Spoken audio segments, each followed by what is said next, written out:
Hai, Assalamualaikum warahmatullahi wabarakatuh. Salam sejahtera Ustazah ucapkan kepada semua anak didik Ustazah yang dikasihi Allah sekalian. Apa khabar semua? Ustazah harap kamu semua berada dalam keadaan sihat dan sentiasa bersama keluarga yang tersayang. Okey, insya-Allah pada hari ini kita akan mempelajari subjek sains dan Ustazah harap kamu dah bersedia bersama dengan buku teks dan buku aktiviti di hadapan kamu. Okey kelas, hari ini kita akan mempelajari topik 5 iaitu topik tumbuh-tumbuhan. Kalau dalam buku teks, kamu boleh buka muka surat 49. Okey. Okey, jadi objektif pembelajaran kita pada hari ini ialah yang pertama, kamu dapat menyatakan kepentingan tumbuh-tumbuhan kepada manusia dan haiwan. Yang kedua ialah kamu dapat menyatakan keperluan asas untuk biji benih. Untuk tumbuh sarang biji benih ataupun biji benih bercampur. Okey. Jadi kita akan belajar dua benda, iaitu kita nak tahu apa kepentingan tumbuh-tumbuhan ni kepada manusia dan haiwan. Yang kedua, apakah keperluan asas untuk kita tahu macam mana kita nak bagi biji benih bercampur. Okey. Okey, so kita moving to the next slide. Okey, cuba kamu tengok. Nampak tak ada budak macam sedang berfikir. Kenapa tu? Kenapa budak tu berfikir? Okey, cuba kita tengok. Manusia dan haiwan memerlukan tumbuh-tumbuhan untuk apa?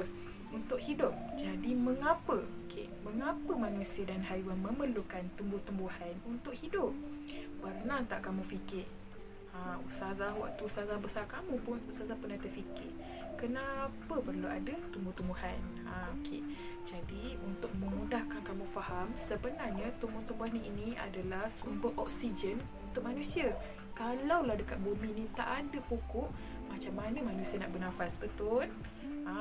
Kamu pernah tak pergi kat dalam hutan ke, pergi dekat tempat-tempat yang ada pokok, yang banyak pokok, kamu rasa sejuk tak dekat situ?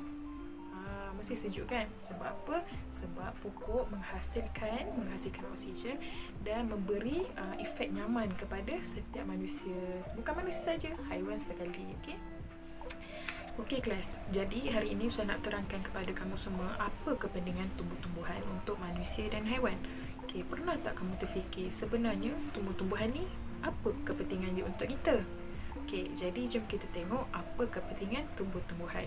Okey, yang pertama sekali adalah habitat untuk haiwan. Okey, untuk pengetahuan kamu, haiwan-haiwan seperti monyet, rusa, mereka adalah haiwan-haiwan liar, betul?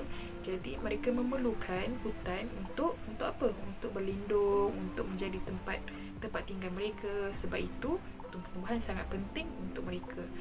Dan untuk pengetahuan kamu juga, haiwan seperti rusa, monyet ini mereka tidak ada rumah. Jadi mereka tinggal di dalam hutan dan sebagainya. Sebab itu kita tidak digalakkan untuk buat apa? Untuk buat penebangan secara haram.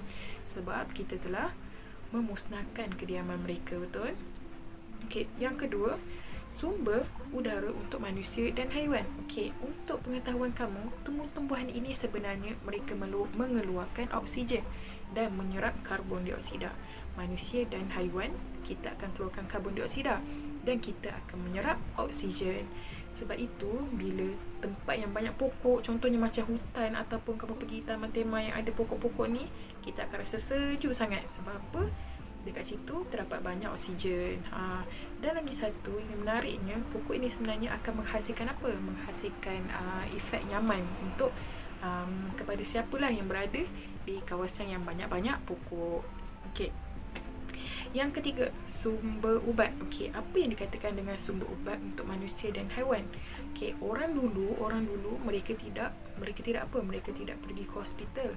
Mereka lebih banyak menggunakan ubat-ubat tradisional ataupun ubat-ubat asli. Contohnya daripada pokok-pokok lah.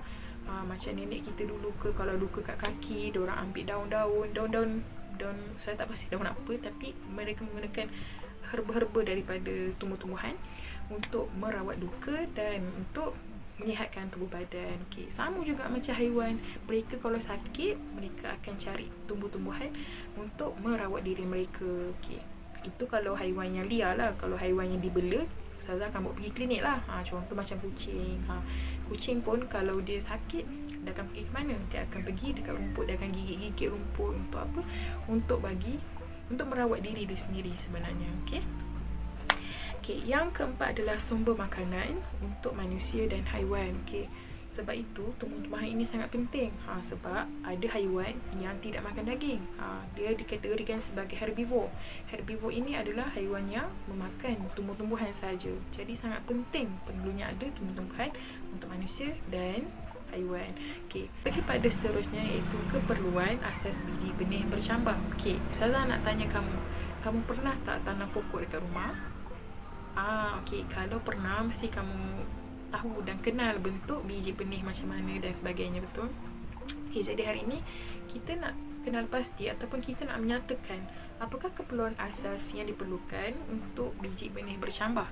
Okey, jadi kita tengok yang pertama, apa keperluan asas yang pertama. Okey, kamu kena faham bila sebut pasal asas, bila sebut perkataan asas, ini perkara yang paling diperlukan oleh biji benih. Jadi kalau tak ada benda ni, dia takkan hidup. Okey, faham Okey, so pertama iaitu apa? Yang pertama adalah air. Okey, air. Biji benih memerlukan air untuk bercambah. Kalau tak ada air, kita tanam je pokok tapi tak ada air, agak-agak boleh hidup tak pokok? Yes, pokok tak boleh hidup. Okey. Okey, yang kedua adalah udara. Okey, kenapa dikatakan udara? Okey, cuba kamu bayangkan kalau kamu tanam pokok dan kamu bungkus pokok tersebut dengan plastik. Agak-agak biji benih tu boleh hidup tak? Boleh bercambah tak? Mestilah tak boleh. Sebab apa? Tak ada pengudaraan. Jadi biji benih juga memerlukan udara seperti mana manusia dan haiwan. Okey, yang ketiga adalah suhu yang sesuai. Okey, untuk pengetahuan kamu, kita perlu tanam biji benih pada tempat ataupun keadaan di mana suhunya bersesuaian supaya biji benih dapat bercambah dengan baik. Sebab apa?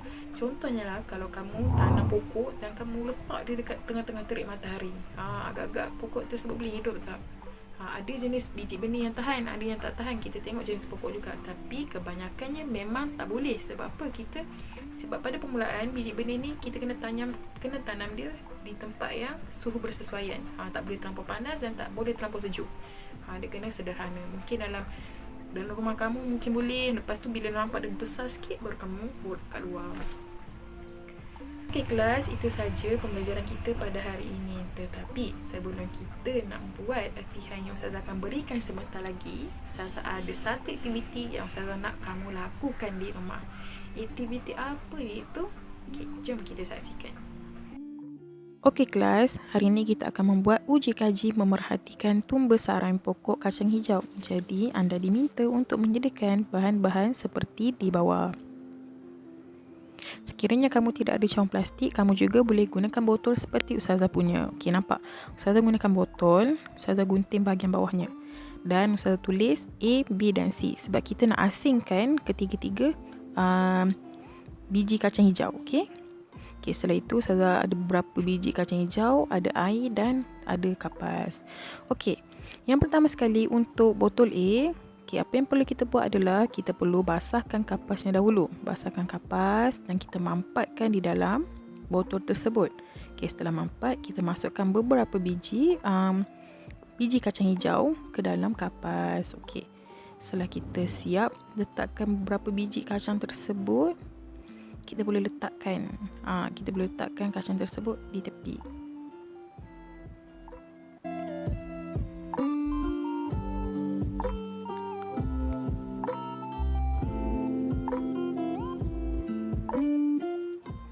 Okey, untuk botol B pula, untuk botol B kita perlu basahkan juga kapas. Basahkan semua. Basahkan dan kita susun kapas di dalam botol. Setelah itu masukkan beberapa biji kacang hijau juga di dalam kapas tersebut. Dan kamu jangan lupa untuk letak sekali plastik. Tutup botol tu dengan plastik. Ikat, kau boleh ikat, jangan bagi ada udara pun masuk.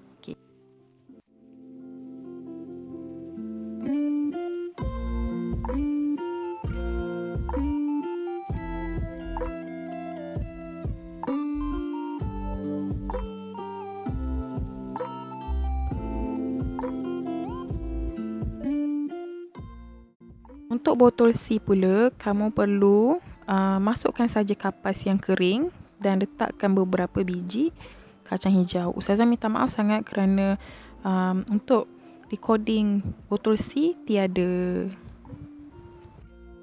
Okey kelas, kesimpulan daripada kelas kita hari ini, Ustazah akan berikan kamu 2 tugasan. Yang pertama adalah sila buat latihan dalam buku aktiviti muka surat 29 hingga 31. Yang kedua, sila buat aktiviti uji kaji tersebut. Jadi, kamu perlu hantarkan gambar saja sebagai bukti, okey? Dan kamu perlu perhatikan percampuran biji benih ini selama 2 minggu. Sila hantar gambar pada Ustazah saja, tak perlu tulis, tak perlu apa, hantar gambar saja sebagai bukti yang kamu telah buat. Okey kelas, kiranya kamu ada sebarang persoalan atau pertanyaan, boleh WhatsApp Ustazah. Wallahu a'lam. Assalamualaikum.